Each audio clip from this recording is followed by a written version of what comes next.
سلامة كبراتنا كبراتنا تخاطرتي لو ما عندي سبر زينا زبحال كان عراق تجراي تسمع له زي بزرزر نواخاتكم كنا بلوينا تدام صوركم بتعمي سبر زينا ويكعب بالسراتيو زحقو السينا نيتن زابلتن نمعراب تجراي زنافقن برحق كونو زمعرون زساق زلو هزبنا بريزيدنت جنرال تادس وردم يعيس تاريخا بزعبا أنصار منجست السودان زواجا زنبلة دعم السريع زبحال ويكعب جنرال أحمد قدلو زمرح زنبرون حدش حابريتا وصي الله ايمنا فلما يتحسنا تمريسنا مصينا لنا انصار منجست السودان زواجا زنبره دعم السريع ويكعا بجنرال أحمد قدلو زمرح زنبره كبير سعرات كم زغطمو بمحبراو ميديا ويكعا بسوشيال ميديا اجاوحيو ازي سعرات كغطمني زخاله دماني بمنجست السودان وي دمو بمنجستي إترا منجستي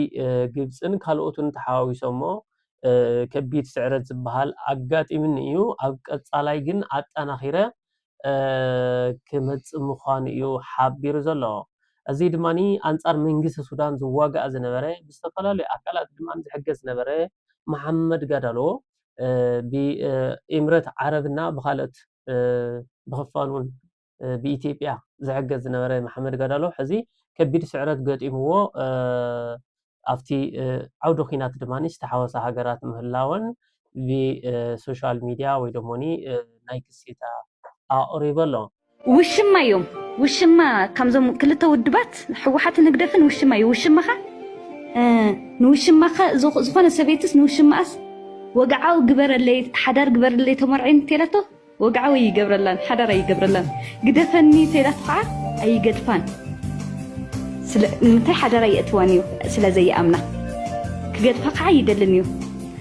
إذن كل التودبات كعو شاشميو حجي رأيو ميرو نبزلو تقرنيا أسخات تقرنيا خا شوي تقرنيا خا حدا هاجر كونو تلكين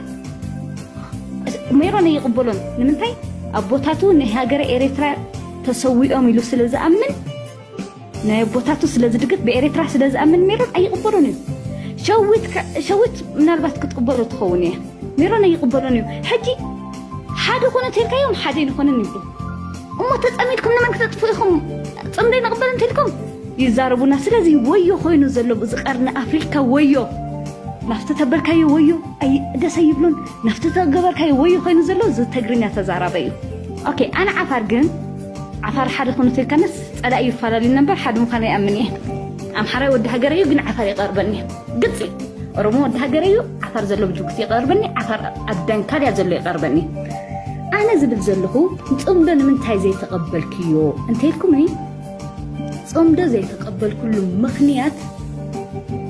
قد محج تقبليو تصمدو دمنت زي دمنت كي تتخلى أكل هزبي تقبليو أبوتاتي تقبلو ملو أبوي إقرتو هزي تصمدو زي وشما قليصاتو زلا أب تقراين إتران زلو تصمدو ناي سلام هواهو تخكل يكونن ياتو زلا سب زخون يكون سب ننا بعلخو كتنتون يخلي تخكل زغورو حزبيو زي تخكل زغورو حزبي افتمو شاشمون كو سلام اللي نتباسو ديم زنورو زلو سمكه ስለዚህ ንሳ ምስ ዓፋር ዘሎ ምስ ኣምሓራ ዘሎ ክጋጠም ይኽእልም ሲኤትራ ግን ክጋጠም አይክእልን ዝብል ኣተሓሳስባ ግን ካሊእ ዓይነት እዩ ማንም ህዝቢ ኤትራን ትግራይን ሰላም ተዘይፈጢሮም ምስ ኣምሓራ ዘሎ ሰላም ድሕር ዘይፈጢሮም ምስ ደቡብ ዘሎ ሰላም ድሕር ዘይፈጢሩ ምስ ሱዳን ዘሎ ሰላም ድሕር ዘይፈጢሩ ህዝቢ ንህዝቢ እንዳባኣስካ መሬት የለን ማለት እዩ ስለዚ ህዝቢ ኣብየትም ክትዓረግ ክኽእል ኣለዎ ብስርዓት ንናይ ባዕልና ስርዓት ክነራምድ ክንብል ንህዝቢ ክነባእስ የብልና እቲ ነጋዳይ እውን ናፍቲ እንዳባለ ክነግድ ክኽእል ኣለዎ እቲ ሓረስታይ እውን ናፍታ ዘሎ بسلام منجدي فريات خطكم كخيل اللو سلزي كتتصامد أي تخيلن كتتصامدو يخولن بفصم أنت خوينم زي تصامد إذا مسازين تقرنيا تزاربتيهم بهلهم معدي حدي بسنكي نمرر حا بسنكي ليدرشيب النت زمتو نناو عالم السحابو نناو كيلوز السحاونا دأمبر هزمن تايقرو كعراقي خليو سلزي نحنا هزبون ني سلام كنزمر كم زلنا سلام كفتر كم زلوا وإنا هنزمر زقبنا نمبر አንጻር እቲ ኩነታትን ከዲየ ብለና ጀነራል ታደሰ ወረዳ ኣብ ዝቀና ናብ አዲስ አበባ መረራ መግባሩ ይዝከር እዩ ፕሬዚደንት ጀነራል ታደሰ ወረዳ ምስ ፌደራል ኣብ ዝገበሮ ምርድዳ ጉዳይ ምዕራብ ትግራይ መፍትሒ ዝረኸበ ይመስል ተመዛበልቲ ምዕራብ ትግራይ ኣብ ቀረባ ከም ዝምለሱን ግዛኣት ሓድነት ትግራይ ከም ዝምለስን ዕጡቃት ወልቀቶት ድማ ነዚ ሓበሬታ ምስ ሰምዑ ቁፅሮም ዘይናዕቁ ናብ ክልል 3 እናተመላለሱ ተጋሩ ወልቀቶት ዕጥቆም እናፈተሑ እናረከቡ እዮም ዝርከቡ ጀነራል ታደሰ ክልተ ዓበይቲ ስራሕቲ ይሰርሑ ተመሊሱ ነተን ሒዝዎን ዝኸደ ፕሮፖዛል ድማ ዓውት ብዝኾነ መንገዲ ዛዚምዎ እዩ መፅዩ እቲ ቀዳማይ ንኣስታት 9 መዓልቲ ተዓፅዩ ዝነበረ መስመር ትግራይን ዓፋርን ምዕጋት መኻይን ምእታው ሸቐጣ ሸቐጥ ናብ ትግራይ ከይኣቱ ዝተገበረ ክያዶ ምስ ፌደራል ብምስምማዕ ክፍታሕ ምግባር እንትኸውን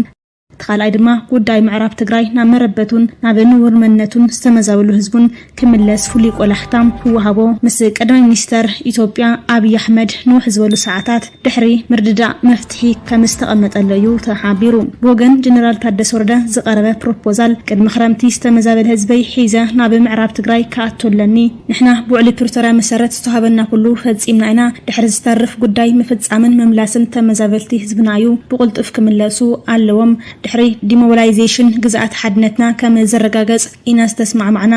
ብኻልእ ሓበሬታ ድማ እቲ ዋናን ቀንድን ዝኾነ ብስራት ዘለዎ ሰበር ዜና ዝኾነ ምዕራብ ትግራይ ሙሉእ ንሙሉእ ሓራ ክወፅን ተፈናቐልትን ኣብ ቦትኦም ክምለሱን ጀነራል ታደሰ ወረደ ቀንዲ ልኡኽቶ ሒዙ መፅኡ ኣሎ ጀነራል ታደሰ ወረደ ወዲ ወረደ ትማሊ ኣብ አዲስ ኣበባ ምስ ቀዳማይ ሚኒስተር አብይ አሕመድ ተራኺቦም ተፈናቐልቲ ንኽምለሱ ዓብይ ዘተ ብምግባር هذا ድማ ንኽምለሱ ኩሉ ምድላዋት ተወዲኡን ኣብ ምዕራብ ዘለው ሓይልታት ድማኒ ክለቁ ክፈርሱን በዚ ድማ ኣድላይ ዝበሃል ዝግጅት ክግበርን ዓብይ ልእኽቶ ሒዙ መፅኡ ኣሎ ብጣዕሚ ደስ በሃሊ ተፈናቐልትና ኣብ ዝሕዚ እዋን ክምለሱ ተስፋ ንገብር ኣብ ዘለው ሓይልታት ድማኒ ክፈርሱን ናብ ቦታኦም ክኸዱን ዘይስሩዕ ሓይልታት ዝበሃሉ ካብ መከላከያ ወፃእ ዘለው ክፈርሱ ድማኒ ወሲኖም ኣለው ተፈናቐልቲ ተመሊሶም ድማኒ ቅድሚ ናብ ገዝኦም ምእታዎም ድማኒ ምዕቆቡ ክግበረሎምን ኩሉ ዝግጅት ወዲኦም ብስሩዕ ናብ መኖሪኦም ክሳብ ዝኣቱ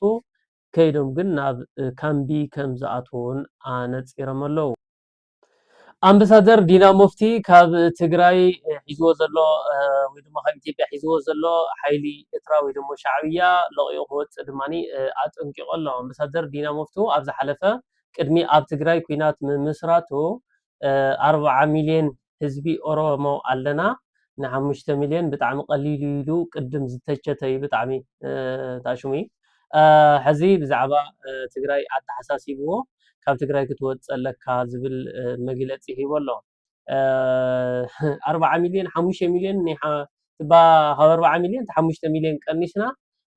ን5 ሚልዮን ህዝቢ ትግራይ ምሽናት ይከኣል ኢሉ ብጣዕሚ መሐንጨጭ ዘረባት ዝተዛረበ ሎሚ ናይ ትግራይ ኣገዲስዎ ጽምዶ ምስተባህለ ሰላም ምስተባህለ ብዛዕባ ኤርትራ ከጠንቅቕ ሓሲቡ ቢለሎ ብዛዕባ ኤርትራ ኣጠንቂቑ ኣሎ ስለዚ እንተዝሓስብ ነይሩ ሽዑ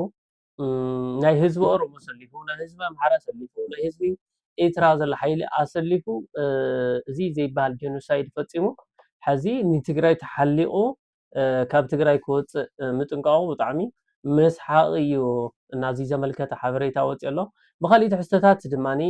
ዘለውና ሒዝና ክንመፂና ክቡራንን ነዚ ዩቱብ ቻናል ላይክ ሸር ሳብስክራይብ ብምግባር ቤተሰብ ክትኮኑን ክትተባብዑን ብክብሪ እንዳዓደምኩ